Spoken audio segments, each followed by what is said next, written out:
everybody's got an opinion on who's at fault. Sure. And there's rules that need to be followed, like air traffic it's not an opinion-based thing. There's rules. So let me start by saying, first of all, I worked at Fort Belvoir. I talked to those Pat Helos.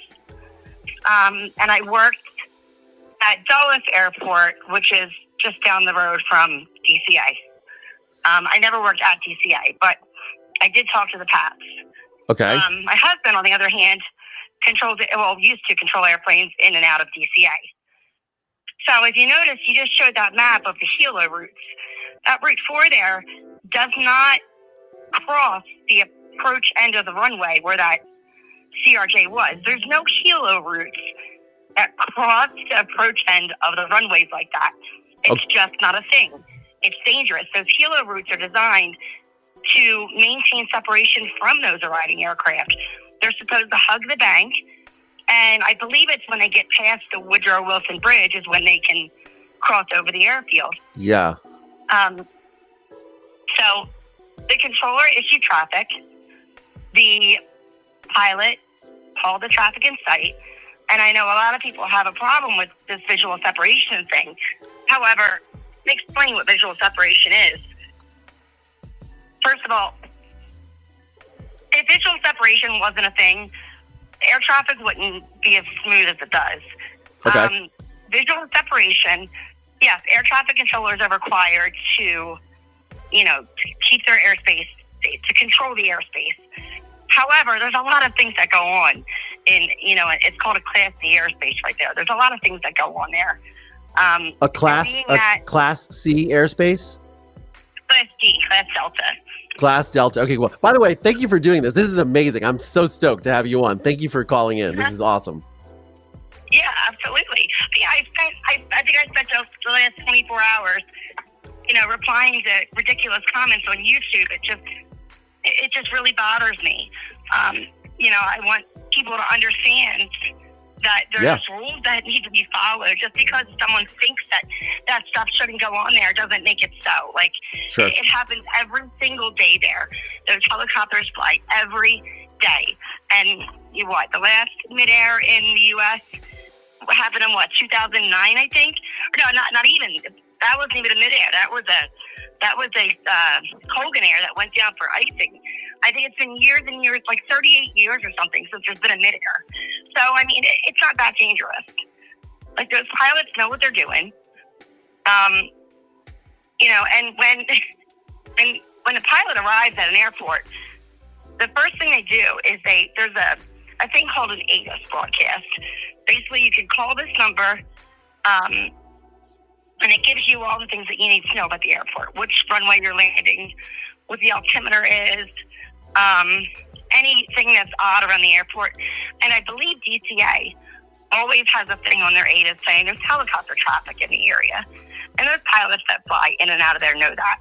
They see them every day. But yeah, so when a pilot is given traffic and they request visual separation, we have to believe them that they see it. We can't doubt the airplanes. That's not a thing. You have to believe the pilot when he says something. Okay. Otherwise it wouldn't work. If the pilot didn't see them, they should say something.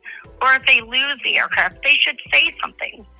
And I think what happened is awful, but they shouldn't have been where they were. They were in the middle of the river, and that's just not where Route 4 takes them. Got it. So as that video that I just showed, when he made that sharp left sort of in front of the helicopter, was that braking procedure to go to that different runway, or how did that work? You mean the CRJ? Yeah, the CRJ. Yeah. Oh, they do that all day long. Okay. Okay, they have crossing grids. Runway 33 and runway 1 crosses one another. Okay. So they are trying to get departures out as these arrivals are coming in. Sure. So the pilots enjoy, it's called circling, circle to land 33 or circle to land 1. The pilots usually will request it. They don't not. It's something odd. It happens every single day, whether the pilot requests it, the controller requests it. It's just based on the operations, the amount of traffic they have, what they have going on, they might have had a departure. They needed to get out there, so it was easier for them to land on 3-3. And I think, I forget which one it is. Maybe it's 3-3, but one of them is really convenient for those pilots to land on.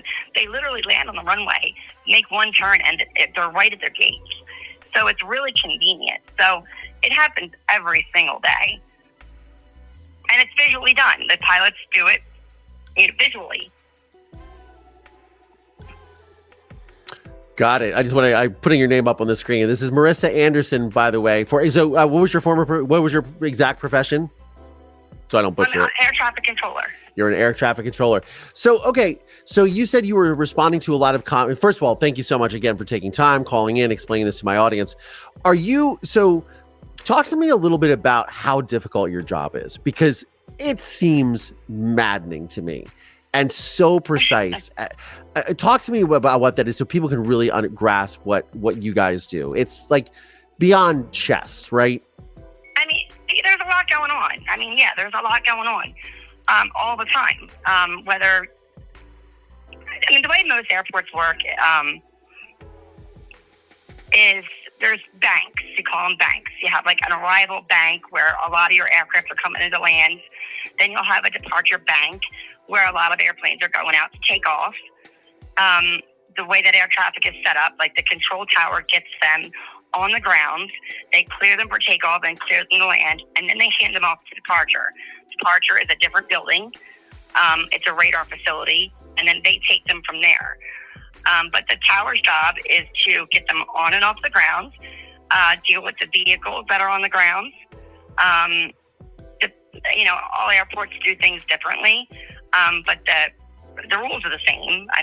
All airports have, different local rules, but the main, we have it's called the 7110.65. It's like the air traffic Bible.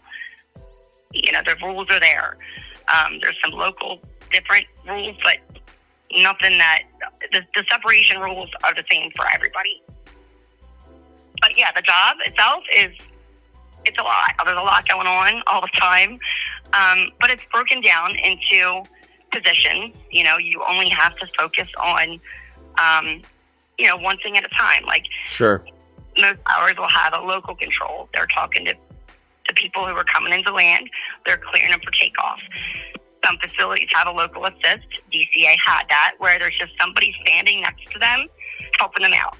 They're moving their strips around, which the strips contain all the information about the aircraft, where it's going, what type of airplane it is, all kinds of things. But then there's a flight data person who is responsible for making calls and doing coordination.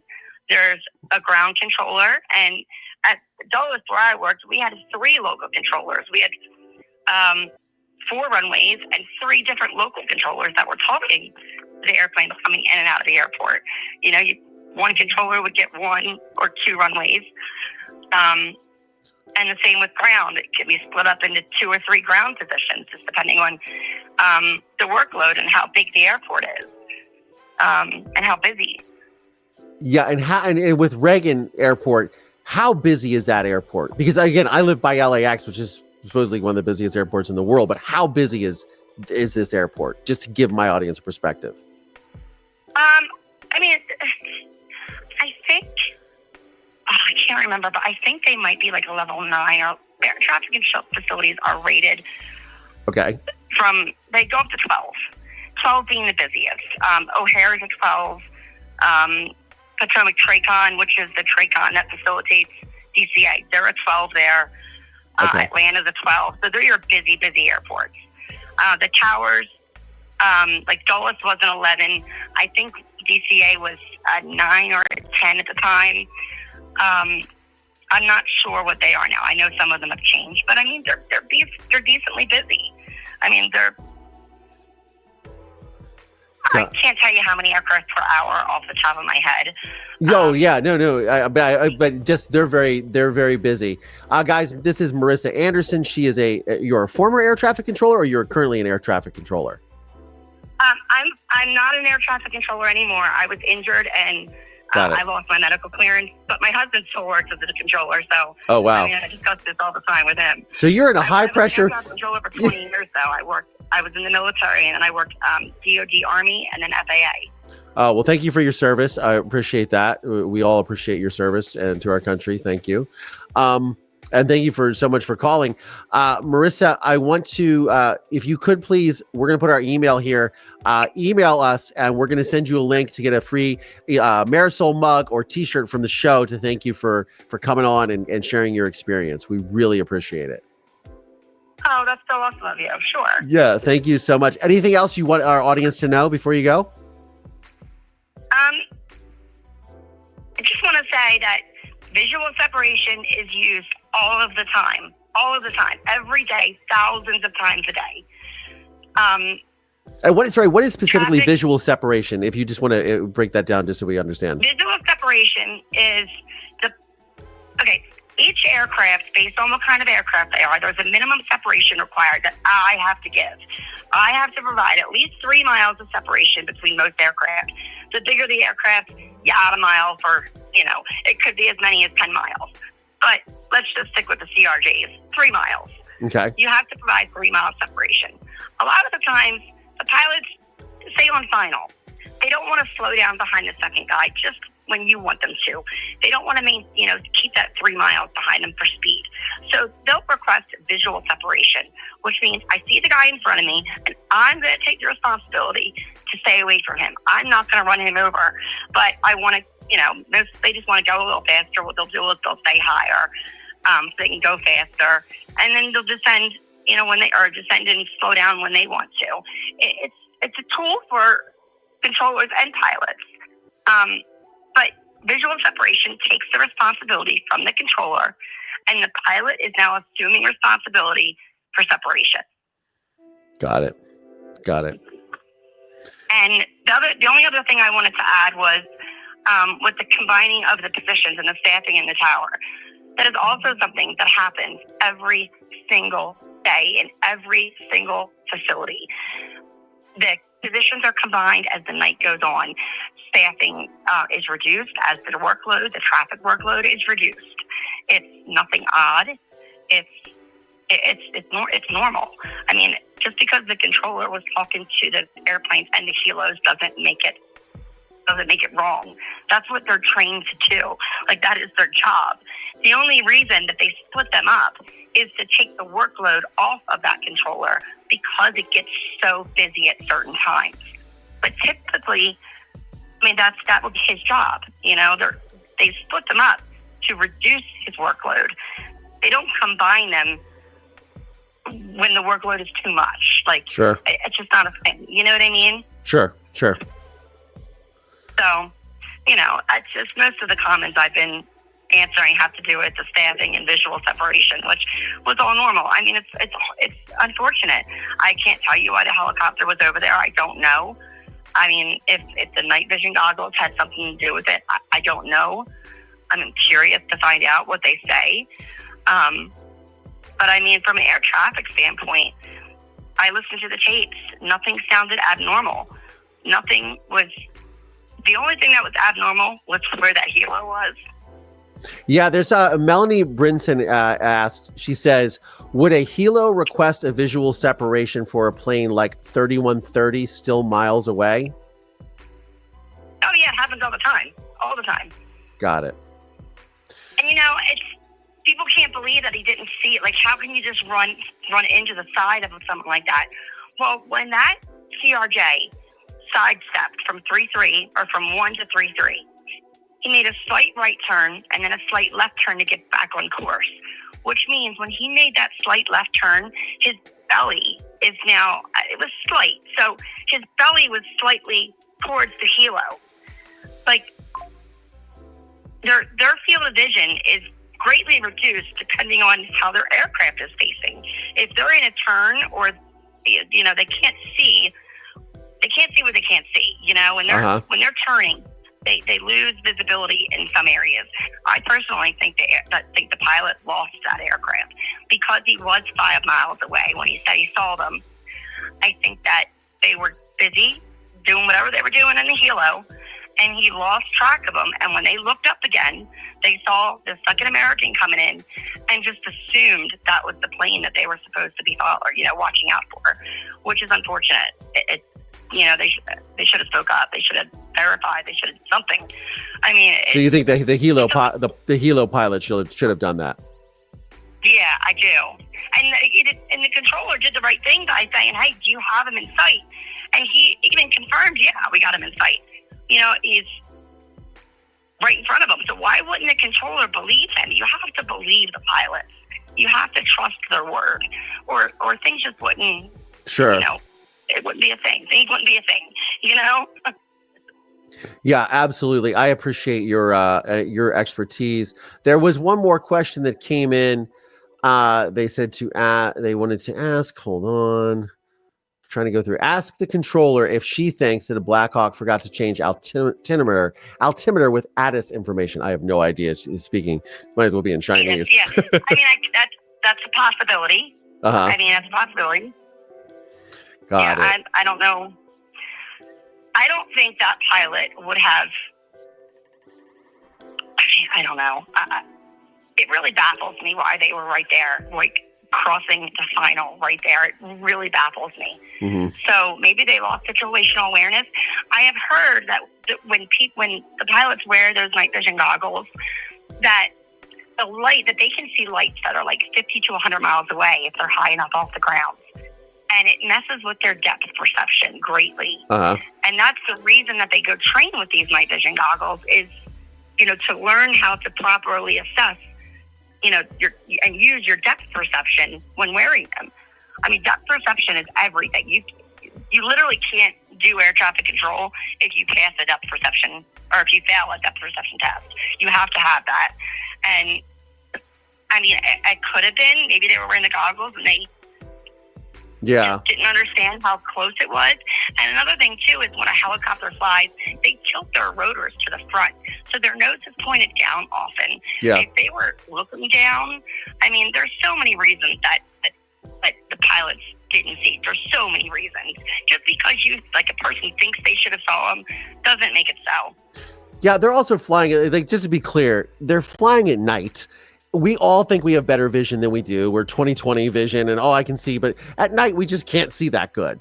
In the first place, there's a lot of lights, as we saw from the simulator that I just played the video of. You can see all the lights that were simulated there in the city and on the airports and airfields and everything. I mean, there's a lot going on, a lot of visual stimuli. Yeah, any pilot will tell you how difficult it is to see other airplanes, especially in a city with city lights. Got it. Do you think that this is, again, do you think this is a one-off situation? This is something that we're not going to be seeing a lot of. This was just a tragic accident. I mean, I do. Like I said, these routes, helicopter routes, are flown all day, every day. I mean, and this is the first Midair, so in this situation. So yeah, I don't see it being a thing. Got it. It's really unfortunate. Well, Marissa Anderson, again, thank you so much for calling in and sharing your expertise. Marissa Anderson was a former air traffic controller at Dulles International Airport. Is that correct, in D.C.? Yeah. And her husband is also an air traffic controller. So a lot of high stakes poker being played in that household. And thank you so much again for your service to our country. And I greatly appreciate you. Again, please email us at info@collierlandry.com. We'll send you out some swag from the show. Oh, you're so awesome. Thanks so much. Thank you. Appreciate you. Bye-bye. Bye-bye. Thank you so much for watching. If you'd like to support today's program, please click the links in the description of the show notes of today's episode. And if you like this video, check out this one right here or this one right here. And don't forget to like and subscribe because it helps with the algorithm. On that note, I'm Collier Landry. I'll see y'all on the next one. Good girl, Marisol. Good girl.